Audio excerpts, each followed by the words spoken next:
Bueno, este es el primer video de Breakfast Book Club. El libro que hicimos fue Una breve historia del tiempo de Stephen Hawking. Bueno, y este es mi canal. Denle like, va a estar chido. Y con el que lo hice fue con Sony. Abraham Escobedo, Sony. Tengo por ahí una página de Ciencia y Sentido Común, se llama, está en Facebook. No te olvides en darle like. Vamos a subir por ahí los videos. Si te gusta la ciencia, si te gusta en general todo lo relacionado al universo, pues este video es para ti, te va a encantar. Y pues disfruta el video. Está un poco largo en la primera parte, hicimos dos partes, está un poco largo, pero te va a gustar. Dale like aquí abajo, suscríbete al Facebook y más abajo también voy a poner mi Instagram y la página de Sony para que la sigas. Así que disfruta el video. Una breve historia del tiempo. O sea, me acuerdo que me dijiste, vamos a hacerlo este fin. Y fue de, lo tenía que volver a leer. Imagínate leer ese libro, es de los más pesados que he leído. O sea, está bien pesado, pero está bien chido. Como que sentía como si se empezaran a formar nuevas conexiones de neuronas en mi cerebro. La neta estaba chido. Muy bueno, sí, realmente creo que es uno de los libros de divulgación científica más interesantes, desde el sentido de que contiene demasiados conceptos, contiene demasiadas ideas que son no muy intuitivas, que no apelan mucho a la lógica común, a la que estamos acostumbrados en el mundo, y precisamente por eso es un poco difícil de digerir. Sin embargo, ya una vez que te sientas, te pones las pilas y realmente te centras en lo que tienes que leer, obviamente tienes que tener un background científico más o menos sólido, digamos, al menos la física de prepa bien repasada. No, aparte lo estaba leyendo y eran puras cosas físicas y dije, ay, verde, ¿cómo le hice para pasar el DEPA? No me acordaba cómo le había hecho. Bueno, realmente creo que Historia del Tiempo es uno de los libros que más expectativas te genera, en el sentido de que quieres tener una mayor comprensión del universo, porque realmente está de moda tener una idea de que es un agujero negro, que nada puede escapar de ahí, o qué es el Big Bang, hacia dónde va el Big Crunch, el Big Rip, pero son conceptos que generalmente no te ofrecen una idea real, en el sentido de poder tener una apreciación completa y fundamentada de qué rayos están hablando cuando se refieren a esas cosas. Es muy sentido, por ejemplo, imaginarse el universo en expansión, o imaginarse el universo en contracción, o imaginarse una singularidad como una depresión infinita del tejido del espacio-tiempo. Son conceptos muy que a veces no podemos. Es como cuando estás en secundaria y sabes que no vas a entender nada de cálculo, pero ya terminas la universidad y dices, esto está bien fácil, ¿cómo sacaba cero en secundaria? Efectivamente, sí. Y bueno, este es un libro, realmente Stephen Hawking escribió 3 libros con títulos similares. Este fue el primero, fue escrito a mediados de los años 80. Se llama...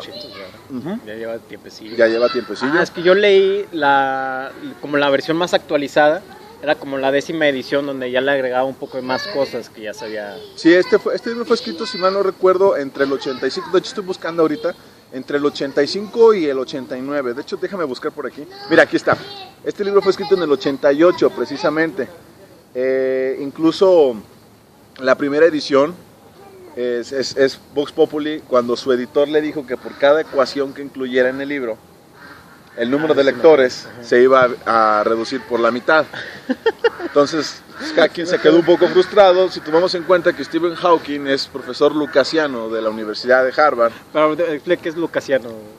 Ok, bueno, profesor lucasiano. La cátedra lucasiana es una cátedra especial que en algún punto la tuvo Isaac Newton. Digamos, es el mayor cargo de un profesor de matemáticas que un profesor de matemáticas puede tener. El dominio científico, el dominio matemático que tienes que tener para dar esa cátedra, pues es muy muy alta.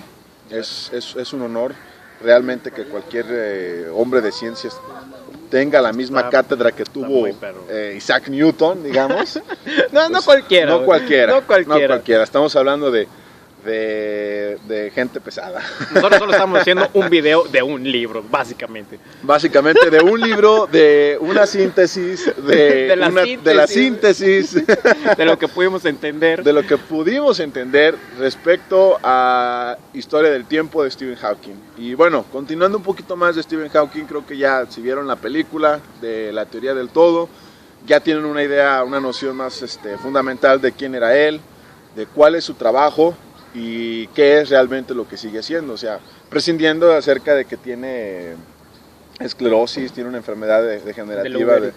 Tiene una, no fue esclerosis, de hecho la descartaron que fuera esclerosis lateral múltiple. Muy ¿sí? Eso sí. No me acuerdo. Pero bueno, él está pegado a una silla de ruedas, atrapado en su mente, y gracias a eso, quizá, probablemente, ha tenido el tiempo suficiente para idear una de las ecuaciones y una de las teorías más bellas que nos pueden llevar a, en un momento determinado, lograr la llamada teoría de todo o la gran unificación. Y eso estaba chido porque normalmente lo que normalmente comprendemos es de la relatividad, de que igual y si viste la de Interestelar, de que van al planeta donde hay pura agua y de repente regresan y ya pasaron 20 años para el que estaba en la nave espacial, pero para ellos solo pasaron 6 horas. Exacto. Y la teoría del todo no solo habla de la relatividad de Einstein, pero ahí empieza a meter la mecánica cuántica. Exacto. Que es la mecánica, imagínate que la relatividad es de donde estás viendo las estrellas, los planetas, todo lo grande que no podemos imaginar. Y la mecánica cuántica es lo más pequeño de lo más o sea, están los átomos y todo es más chico. Así. Exactamente. De hecho, Josué, mencionaste algo bien interesante, algo fundamental. En la película de Interestelar, precisamente, se explica lo que es la paradoja de los gemelos, que es el fenómeno de la dilatación temporal. Y es una de las cosas que muchas veces es muy importante hacerles entender, sea a los más chiquillos, a los que les gusta el tema, de por qué el tiempo, bajo ciertas circunstancias, transcurre diferente, dependiendo del observador. Digamos que el fenómeno más sencillo es que cualquier persona que vaya en un avión, por ejemplo, el tiempo transcurre en cierta forma más lentamente. Pero ¿qué significa esto realmente? ¿Por qué a altas velocidades el tiempo transcurre de manera más despacio? Esto es algo que nosotros podemos entender desde el punto de vista de la relatividad especial y general de Einstein, de la relatividad general más específicamente, que es lo que es el tejido espaciotemporal. El espacio está íntimamente ligado al tiempo. De esta manera no podemos prescindir de un marco de referencia, sino también un marco de temporal independiente de acuerdo al observador. De hecho, de ahí viene el nombre relatividad. El tiempo y el espacio es relativo al observador. El tiempo no transcurre igual para una persona que va en una nave espacial a una velocidad cercana a la de la luz que una persona que está aquí en la Tierra, en el Parque Tangamanga, justo en este momento.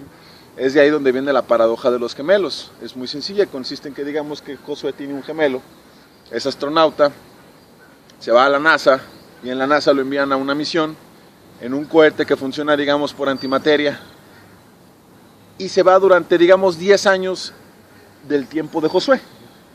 En el momento del despegue, cuando logra pasar la velocidad para que pueda salir de la influencia gravitatoria de la Tierra, empieza a alcanzar velocidades cercanas a la de la luz. Recordemos que nada puede viajar más rápido que la luz, entonces vamos a suponer que se acerca al 99% de la velocidad de la luz. Durante los 10 años que transcurrieron para Josué, para su hermano gemelo habrá transcurrido un tiempo mucho menor, en el sentido de que él el tiempo seguirá viéndolo de manera normal, como si siguiese aquí en la Tierra. Sin embargo, su marco de referencia es distinto al de Josué, y el tiempo y el espacio para su hermano gemelo no será igual. La sucesión de movimientos, la sucesión de moléculas, las reacciones químicas que ocurren en su cerebro y lo que está ocurriendo en todo el espacio, en el tejido espaciotemporal que él está ocupando, tiene su marco independiente al de Josué y los tiempos ocurrirán de manera distinta.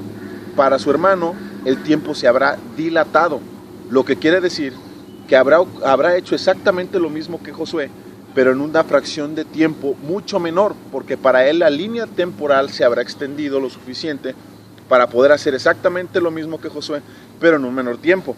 Por eso después de 10 años para Josué, cuando su hermano regrese, Josué será 10 años más viejo y su hermano será un poco, digamos, 1 o algunos meses más joven.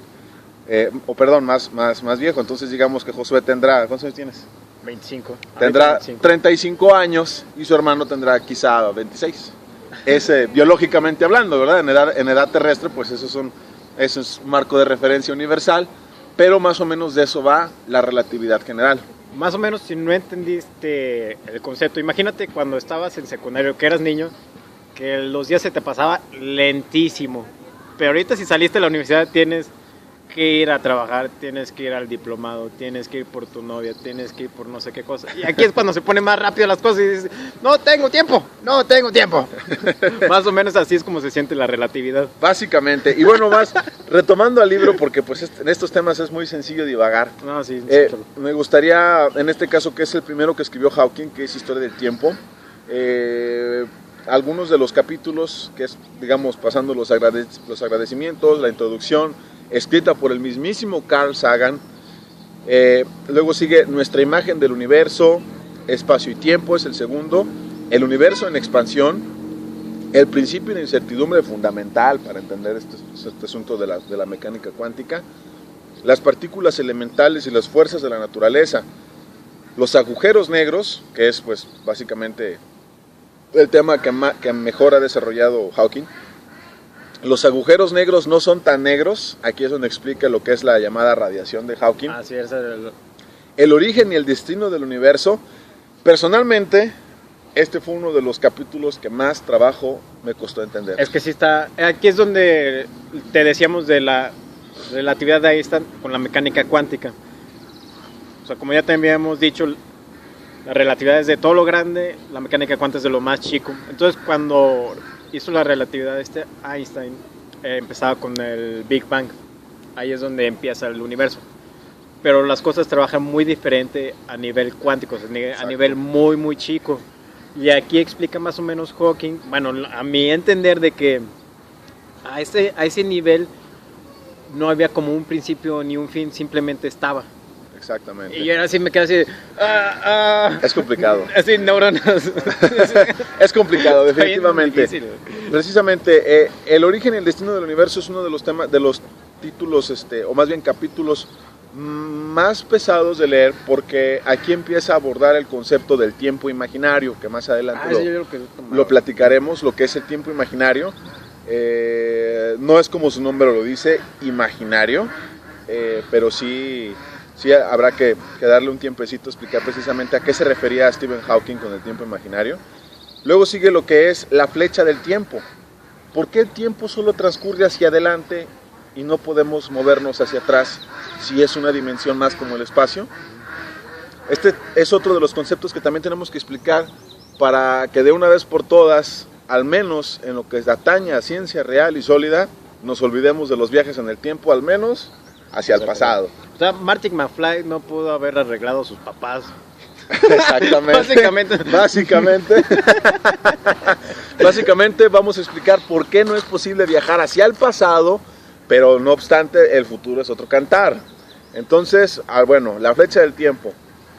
Ya casi al final, la unificación de la física, que es lo que están trabajando ahorita la mayoría de físicos en el mundo, lo que se está cosiendo en los laboratorios del CERN, lo que se está cosiendo en las aulas de los físicos teóricos de las mejores universidades del mundo, incluido universidades de otros países que a lo mejor no son países punteros en lo que es el desarrollo de la física teórica, como México o la India, que también está trabajando arduamente, pero también tenemos que reconocer que hay un buen número de científicos, de físicos mexicanos que están trabajando en estos problemas y que están teniendo progresos y resultados increíbles.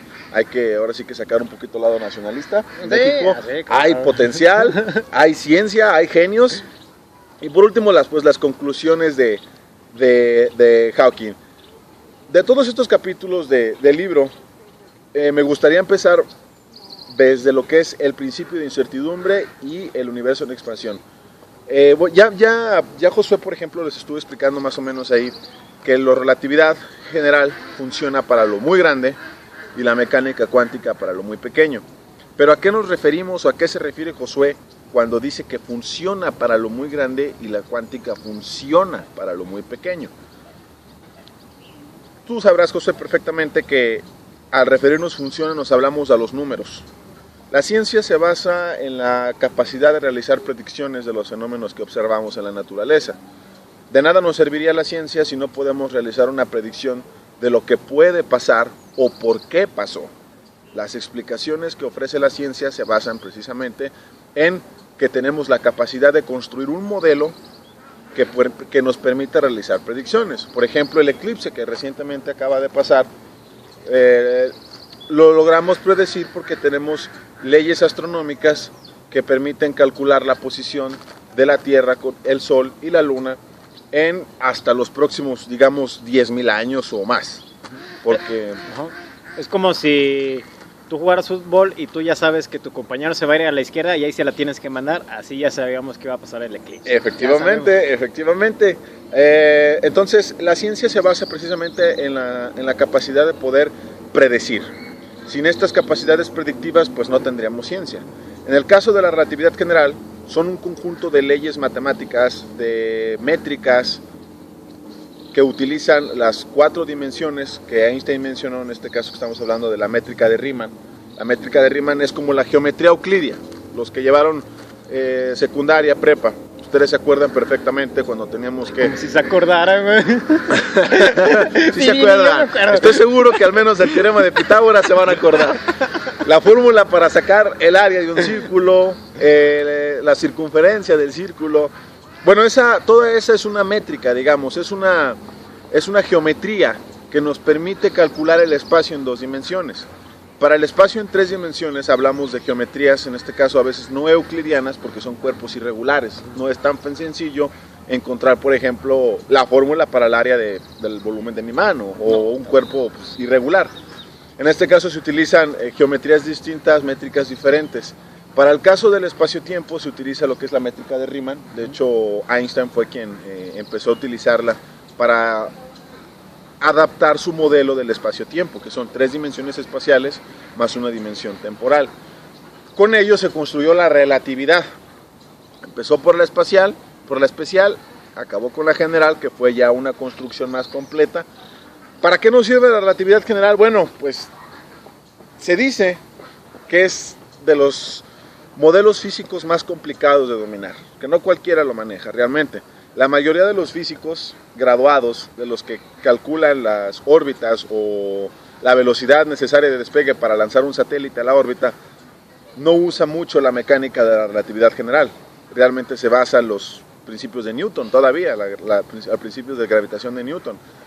Por eso la mayoría de los físicos y los mortales nosotros seguimos usando las leyes de Newton, porque es mucho más sencillo. Las leyes de la relatividad general funcionan para lo muy grande, y cuando hablamos de lo muy grande estamos hablando de estrellas de neutrones, de estrellas supermasivas, de supernovas, de agujeros negros, pero cuidado ahí, porque la relatividad general funciona para lo muy grande, pero lo no tan grande como los agujeros negros, que es porque se le llaman singularidades, ya después más adelante lo veremos. Pero sí, efectivamente, lo muy grande funciona dentro de los marcos de la relatividad general. ¿Cómo se comprobó la relatividad general? ¿Por qué sabemos que existe el espacio-tiempo y que no es un invento y un chiflado de la ciencia? Pues porque podemos ver, gracias a los telescopios, que la luz, que se supone debe ir siempre recta, se curva bajo la influencia de campos gravitacionales muy intensos. Y eso se comprobó, por ejemplo, precisamente gracias a un eclipse. Vimos cómo los rayos de otras estrellas se curveaban al pasar cerca de la influencia gravitatoria del Sol.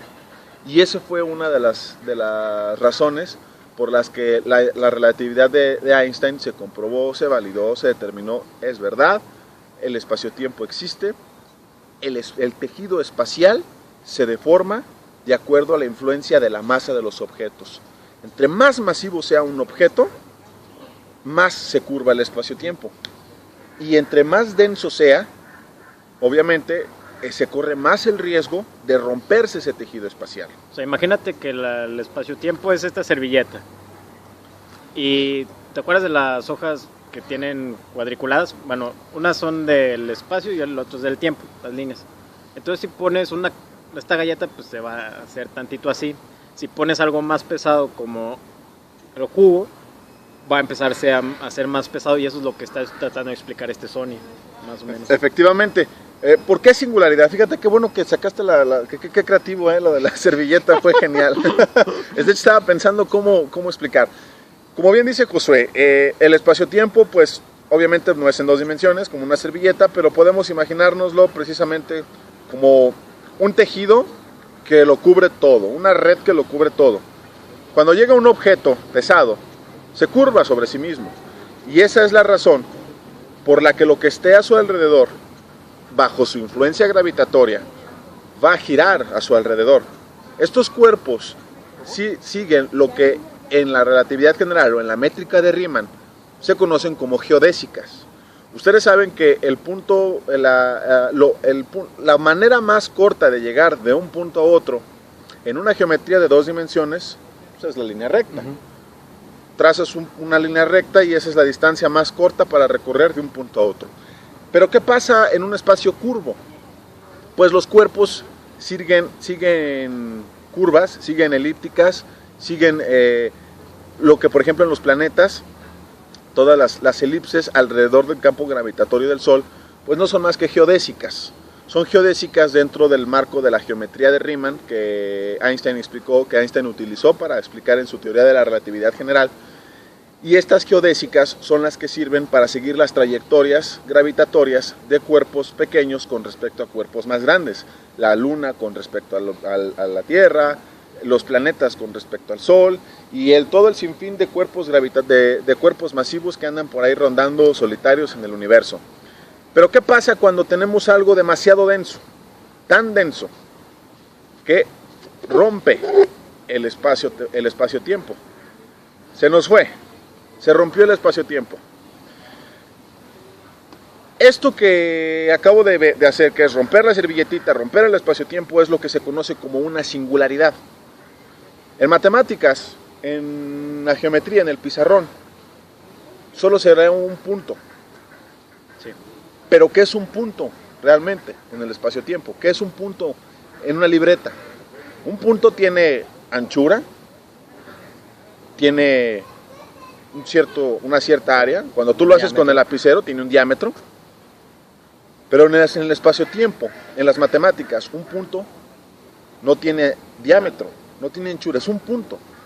Es una singularidad. Sin embargo, todo lo que entra ahí no regresa jamás. Se ha roto el tejido del espacio-tiempo, se ha abierto un hueco hacia la nada, hacia donde no sabemos. Y lo más curioso es que ni siquiera la velocidad de la luz es capaz de escapar de la influencia extrema gravitatoria que genera este punto.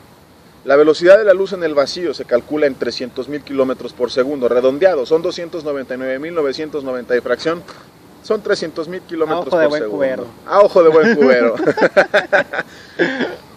Para poder salir del planeta Tierra se requieren unos... ¿Cuántos miles de kilómetros por hora estamos hablando? Ay, no me acuerdo. Se requieren de varios miles de kilómetros por hora para poder salir. A SpaceX y ahí lo sigues en Instagram. Ahí siguen a SpaceX y ahí explican algunos conceptos básicos como este. Y si nosotros no sabemos, ponlo aquí en los comentarios si alguien más lo está viendo para que lo entienda. Si alguien tiene dudas, recuerden comentarios. Si cometemos alguna tontería, más vale que nos corrijan. Sí, para que no todos se equivoquen. Para que no repetir las mentiras que les estamos contando. Pues bien, en la singularidad nada puede escapar de la influencia de su gravitación. ¿Cómo se forma una singularidad? Pues bueno, ustedes saben que las estrellas son cuerpos muy masivos que tienen reacciones nucleares internas que les permite generar la luz que nosotros podemos ver. Son estas reacciones nucleares las que hacen que el Sol nos dé su calor y haya vida en este planeta gracias a la energía que nos ofrece. Pero también son esas reacciones nucleares las que hacen que las estrellas no colapsen bajo su misma influencia gravitatoria.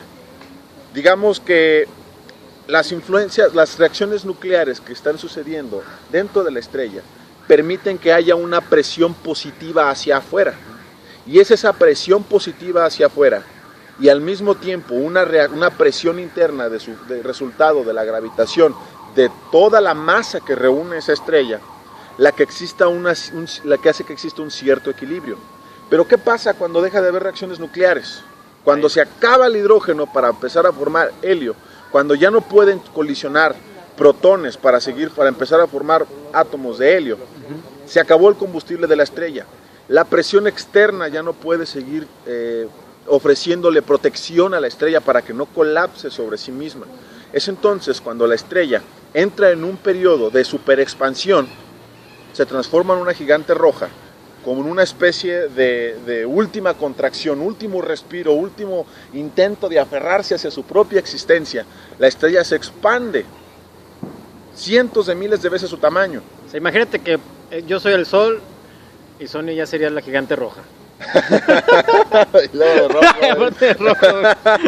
Entonces, en ese momento, en esa gran explosión, en esa formación, cuando termina ese periodo de superexpansión, se vuelve a contraer por acción de su misma fuerza gravitatoria, hasta tal punto en el que, dependiendo de qué tanta masa tenga, puede transformarse en una enana blanca, en una estrella de neutrones, en una enana marrón o en un agujero negro. ¿Todo de qué va a depender? De la cantidad de masa que haya reunido la estrella durante su formación. En el caso de nuestro Sol es muy poco probable, de acuerdo a los cálculos que se han hecho, que se transforme en un agujero negro. Es muy poco probable. Nuestro Sol es un Sol modesto, es un Sol relativamente pequeño. Es promedio, como el mexicano. Es un sol promedio. Es un sol mexicano. No, ¿qué pasó? Unos 60, unos 70. No. Es un Sol promedio que es muy poco probable se transforme en un bonito agujero negro que engulla todo lo que hay alrededor del sistema solar.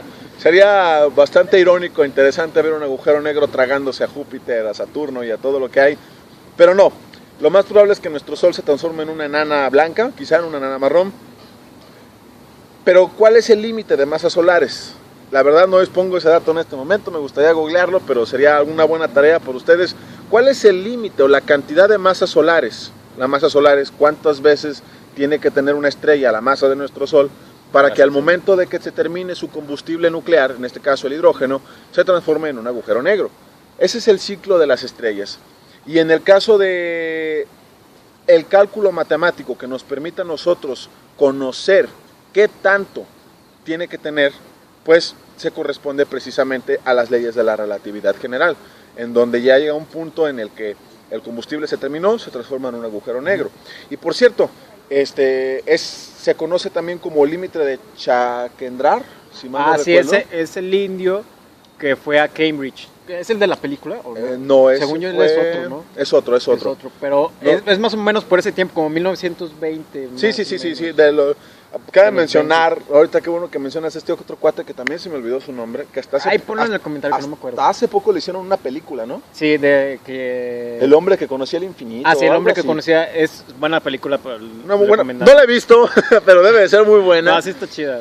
Está palomera, no 10, pero palomera. Yo la vi en Netflix, vi que estaba por ahí, porque ahora ya empezaron a salir muchas películas biográficas de grandes hombres de la ciencia de principios del siglo XX, que por cierto creo que fue el siglo de oro para la física.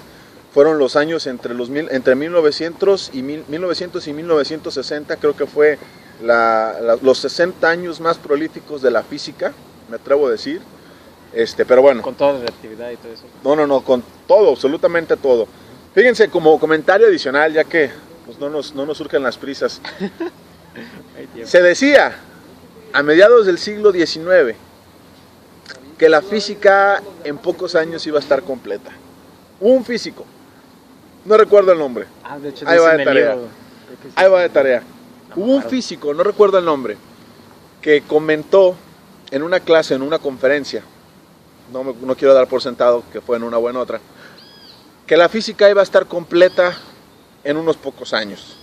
Él creía que una vez comprobando las leyes de Maxwell, cuando se descubrió el electrón, ya iba a tenerse la comprensión de todo el universo y de cómo funciona la materia en todos los niveles, en todas las estructuras de la realidad, digamos, desde lo muy grande a lo muy pequeño, porque para lo muy grande ya se tenían las leyes de Newton, entre comillas, y para lo pequeño se decía pues que funcionaban las leyes de Maxwell. Para ese entonces solamente había dos fuerzas fundamentales, la gravedad y las leyes electromagnéticas, que son las leyes de Maxwell. Se decía que se iba a estar completa la física en unos pocos años, pero ¡pum! Moles, doña María. Empezamos a descubrir nuevas partículas, llegó el neutrón, llegó el protón, llegaron los niveles de energía, y de ahí se acabó el sueño de los físicos de haber completado la física. Afortunadamente los físicos siguen teniendo trabajo gracias a que pues, todavía no se descubre, ya no trabajan en filosofía. Ya no habría físicos y quizá hubieran sido filósofos. Es casi lo mismo, ¿no? No, realmente, bueno, como cambiando de tema, sí, hay muchos físicos que están entre filosofía y la física, porque más o menos manejan la misma cuestión de, por ejemplo, este libro, de dónde venimos, por qué estamos aquí, cómo fue que hemos sido creados y todo. O sea, tratan de contestar estas preguntas. Fíjate que eso, José, que mencionas es bien interesante porque hay polémica. Sí. Hay polémica, hay un pleito entre filósofos de la ciencia, porque así se llaman ahora, y científicos. Hay filósofos de la ciencia que acusan a científicos de ciertas posiciones muy absolutistas, y hay científicos que acusan a filósofos de la ciencia que a ellos qué les importa, porque ellos no están trabajando con las fronteras del conocimiento.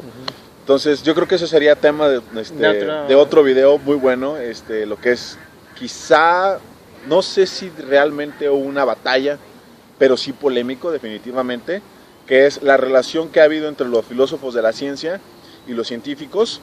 Por ejemplo, en este caso Hawking, precisamente hay un libro que lo publicó un periodista de la BBC, se llama precisamente Agujeros Negros, Stephen Hawking, así nada más, tal cual, y habla precisamente en una de sus conferencias, es una recopilación de una de sus conferencias donde Hawking se queja de los filósofos de la ciencia, que lo han acusado de muchas cosas que terminan en istas, de determinista, de positivista, de cosas que a Hawking no le parecieron y también en su momento se le hizo absurdo. Y se me hace muy curioso que precisamente dices tú, el filósofo y el físico tratan de encontrar la explicación a las preguntas más fundamentales del ser humano, como de dónde venimos, hacia dónde vamos, por qué estamos aquí y en cierta forma cuál es el propósito de la vida, cuál es el propósito de la humanidad. Y son preguntas que cuando hablamos de las fronteras del conocimiento humano, en este caso como por ejemplo el origen del universo o el fin del universo, llegan a mezclarse, llegan a tener puntos de inflexión, pero no hay un acuerdo en ese sentido sobre si quién debería dilucidar esos temas y quién no, porque dice Hawking, lo comenta, no lo digo yo, no vayan a decir que yo soy el que está hablando mal de los filósofos, que realmente quien debería tratar esos temas respecto al sentido, el propósito y el futuro y el origen son los filósofos, pero los filósofos no tienen la formación científica adecuada para plantearse y dilucidar esas cuestiones, por lo que se torna un poco complicado. Y entonces tratan de hacer conjeturas, tratan de hacer aseveraciones, pero pues no tienen la autoridad, el conocimiento más bien, para poder tocar esos temas de manera más a fondo. Y es por eso que sí hay una cierta polémica. Digamos, a Hawking no le simpatizan mucho los filósofos de la ciencia, sin embargo... Pero, bueno, cerrando paréntesis, eso es lo que... Sí. Un gran parte de su trabajo, pues, es precisamente hacer filosofía. Sí, porque... Y esto, de hecho, es como la segunda página del prólogo, que decía que por esa razón Stephen Hawking ha vendido más libros sobre... contestando estas preguntas, ¿por qué venimos? Que Madonna sobre sexo. Y dije, exactamente. Como que la gente está más interesada en saber por qué estamos aquí. No, saber qué estamos aquí. Es parte de nuestra naturaleza cuestionarnos el sentido y el origen de la vida y del universo completamente. Es una parte fundamental del ser humano, de nuestra humanidad, es plantearnos estas cuestiones acerca del origen de las cosas, del sentido. Y creo que ahorita quienes están mejor preparados para ofrecer respuestas contundentes, pues son precisamente los físicos que están trabajando en las fronteras del conocimiento, de la física teórica, que es precisamente la unión de la mecánica cuántica con la gravedad que es casi, bueno, de los que estamos hablando, de los capítulos finales del libro, y el otro que es precisamente el universo es finito, el universo es infinito. Eso es cuando lo estás leyendo el libro, es cuando tus neuronas empiezan a hacerse más conexiones y tú estás, más conocimiento, me estoy haciendo más listo. Es complicado. No, es que literalmente cuando leas el libro te vas a sentir que te haces más listo, como que estás de, pero ya es como ir al gimnasio, vas y tus músculos ya no pueden de esos días de que haces pierna y ya no te puedes sentar en el excusado. Recuerden, amigos, que el cerebro también es un músculo y tiene que ser entrenado. Y de hecho es el que usa más energía de todo el cuerpo, ¿no? Sí, sí. De hecho, fíjate qué bueno que lo mencionas, porque precisamente Hawking aborda en uno de sus capítulos lo que es el principio antrópico, por qué las cosas son como son y no de otra forma, y habla precisamente de la complejidad del cerebro humano. Y él apela mucho a lo que es la evolución de Darwin y explicar que en algún punto de la historia de la vida en la Tierra, en el que fue necesario luchar contra depredadores complicados, con un cuerpo, digamos, no muy adaptado para ser defensivo, porque somos de pieles sensibles, fáciles ponemos de protector, cortar, cachucha, un esqueleto no muy resistente para los grandes golpes, como otros animales grandes que tenían exoesqueletos bastante duros, como una hormiga, exactamente. En algún punto de la historia de la vida de la Tierra fue necesario que nuestro cerebro la adaptación, la necesidad de aferrarse a la existencia. Nuestro cerebro se adaptó para poder nosotros controlar mejor a los depredadores y buscar alternativas para nuestra propia supervivencia. Y estoy seguro de que la evolución no planteó la necesidad de que hubiera unas criaturas que tuvieran la capacidad de hacerse la pregunta de hacia dónde vamos y de dónde venimos. Sin embargo, fue, digamos, un daño colateral de la evolución que nos dotaran, hacia allá, no. nos dotaran la capacidad de hacernos estas preguntas de carácter bastante profundo, que es de dónde viene todo lo que conocemos, todo lo que vemos y hacia dónde va. Entonces, pues bueno, ya demasiadas divagaciones, demasiada filosofía. Retomando el libro, hablábamos de singularidades del espacio-tiempo y les comentaba del límite de Chakrendar. Sí, estamos de hecho, de ahí nos empezamos. Y ahí nos empezamos a divagar. Pero más o menos, sí fue de los 20 donde te va explicando el libro, ¿no? De los 1920, creo que era más o menos por ahí empezaba. Exacto. Porque más o menos el libro te empieza a cuestionar de cosas de Aristóteles hasta, obviamente, Einstein, Galileo Galilei, Isaac Newton.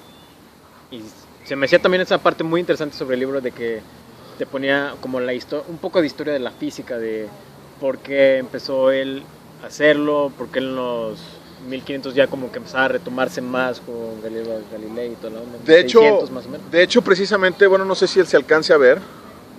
Aquí está lo que le quería comentar de límite de Chandrasekhar. Bueno, como se diga, hombre. Límite de Chandrasekhar. ¿Qué es el límite de Chandrasekhar? Era lo que les comentaba desde hace rato. Es el límite en el cual una estrella, sobrepasando ese límite matemático, un límite de masa, se transforma en un agujero negro. Y lo mencionaba precisamente porque decíamos, ¿hasta qué punto podemos nosotros saber cuando una estrella tiene o no la capacidad de transformarse en un agujero negro? Pues sobrepasando el límite de Chandrasekhar. Ahora, me gustaría también encontrar cuántas masas solares se necesitan. Este límite equivale aproximadamente a 1.44 masas solares. Si se supera el 1.44 masas solares, la estrella se transformaría en un agujero negro. Estamos hablando de que si el Sol tuviera, digamos que el 50% más de la masa que tiene ahorita, se podría transformar en un agujero negro. Afortunadamente no, y no lo digo quizá por nosotros, porque realmente yo creo que para cuando se le acabe el combustible, ya no vamos a estar aquí. Quizá ya no estemos aquí, quizá para este video. Ya se habrá perdido la información que estamos teniendo ahorita. La humanidad, si sigue... Ya estaría en Alfa Centauri. Ya estaríamos poblando la mayor parte de la galaxia, si es que logramos sobrevivir. Yo sé que si yo le tengo fe a la humanidad, go human, go. Ahorita te va a caer una caca de pájaro. No. Sí, cállate, vas a morir. Es buena suerte para algunos, para otros no. Pero bueno, retomando. Las singularidades son precisamente eso. Se le llaman singularidades porque son curiosidades, o no curiosidades, son fenómenos en los que ya no pueden operar de manera normal las leyes de la relatividad general. Ya no podemos aplicar las leyes de Einstein para poder explicar qué está pasando una vez que la estrella supera su límite de Chandrasekhar y se transforma en un agujero negro. Cuando ya es un agujero negro, no podemos saber qué está ocurriendo ahí adentro y tenemos que valernos de las herramientas de la mecánica cuántica. Pero ¿cómo pasamos de lo enorme donde funciona la relatividad general a lo cuántico, que es totalmente distinto, donde ya la lógica y la intuición del ser humano no funciona porque nuestros cerebros son deterministas, nuestros cerebros son causa-efecto y se acabó? Hay una solución posible para cada fenómeno dependiendo de las condiciones iniciales y se acabó. La mecánica cuántica no opera con estos fundamentos, la mecánica cuántica no le importa un comino la idea y las nociones que nosotros tengamos acerca de la realidad. Yo sé que, por ejemplo, en la mecánica cuántica, lo que estamos haciendo nosotros ahorita tiene un efecto. Probablemente te guste el video o no te guste, pero eso va a depender de ti. Si nosotros supiésemos las condiciones iniciales de tu conciencia, podríamos tener un resultado, pero como no las tenemos, pues es un resultado azaroso, no podemos saber si te gusta o no te gusta el video. Lo mismo con Josué, no sé si ahorita Josué no hubiese comido en la mañana, no se hubiese tomado su licuado, su jugo, tendría hambre. Todo es una relación causa-efecto y todo está basado en el determinismo. Para la mecánica cuántica esto no es así. Y antes de pasar al cuento del gato, que todo el mundo trae el gato de Schrödinger encima, y estoy harto de ese ejemplo porque confunde más de lo que explica, quisiera... Muerto o vivo. Muerto y vivo. Quisiera antes que nada explicar de la manera más sencilla posible, de lo que me pueda permitir, la mecánica cuántica. La mecánica cuántica funciona a escalas subatómicas. Las escalas subatómicas son las partículas como los protones, los neutrones, el electrón. Recuerden que los nucleones son el protón y el neutrón. Y luego tenemos el más pequeñito que está orbitando, no como en el átomo de Rutherford, donde se imaginan como un pequeño sistema solar. Chicos, eso está obsoleto, así no son los átomos, por favor. Olvídense del átomo de Rutherford con el pequeño sistema solar. En realidad el electrón se puede comportar como una onda difuminada alrededor del núcleo y al mismo tiempo como una partícula. A esto es lo que se le conoce como dualidad onda-corpúsculo. En algún momento lo llegaron a ver quizá en la prepa o en la secundaria, pero la dualidad onda-corpúsculo es una de los fenómenos, es una de las características que tienen todas las partículas subatómicas, que pueden comportarse como ondas y al mismo tiempo comportarse como partículas. Pero en sí la mecánica cuántica, ¿por qué no es intuitiva y por qué se nos escapa de la intuición? Eso está chido, ¿no? La mecánica cuántica. La neta está muy, muy chido. De hecho, mira, honestamente les voy a ser honesto. Yo no entiendo a la mecánica cuántica. Yo no creo que haya nadie que tenga no puedo decir malas palabras, ¿verdad? Que tenga la valentía de decir, yo sé de qué se trata la mecánica cuántica.